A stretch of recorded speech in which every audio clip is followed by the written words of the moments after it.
কিছু মানুষ আমাদের জীবনে আসে, আবার কোনো কারণ না দেখিয়ে চলেও যায়।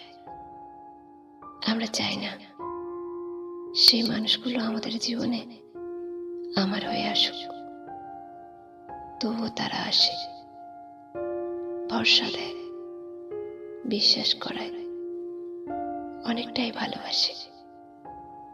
না বললেও আমাদের মনের সমস্ত ফিলিংসগুলোকে পড়ে ফেলতে পারে। হাজার অবহেলা করলেও পাশে থেকে ভালোবাসার হাতটা বাড়িয়ে দেয়।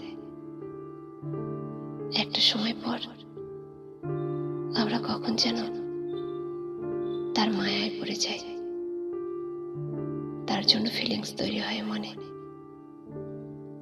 আমরা বিশ্বাস করতে শুরু করি যে সেই মানুষটা কখনো ছেড়ে যাবে না,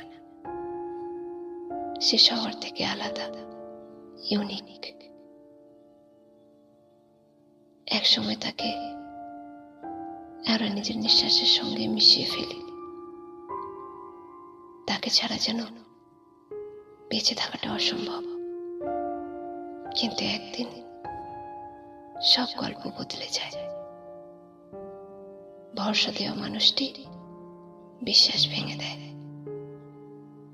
আমরা সবাই এটা জানি যে মানুষ বদলে যায়, কিন্তু যে মানুষটাকে আমরা বদলে যাওয়া মানুষের লিস্টে কাউন্ট করি না, সেই মানুষটা যদি চেঞ্জ হয়ে যায়, তাহলে আমাদের বিশ্বাস বড্ড বেশি রক্তাক্ত হয়। আর যে মানুষটা বিশ্বাস করায় যে বিশ্বাস আজও বেঁচে আছে, রিয়েল লাভ আজও এক্সিস্ট করে, সবাই বেঈমান নয়, তাহলে সময়ের সাথে সাথে যদি সেই মানুষটা বদলে যায়, ভুলে যায় সবকিছু, তাহলে আঘাতটা বড্ড বেশি গভীরে লাগে।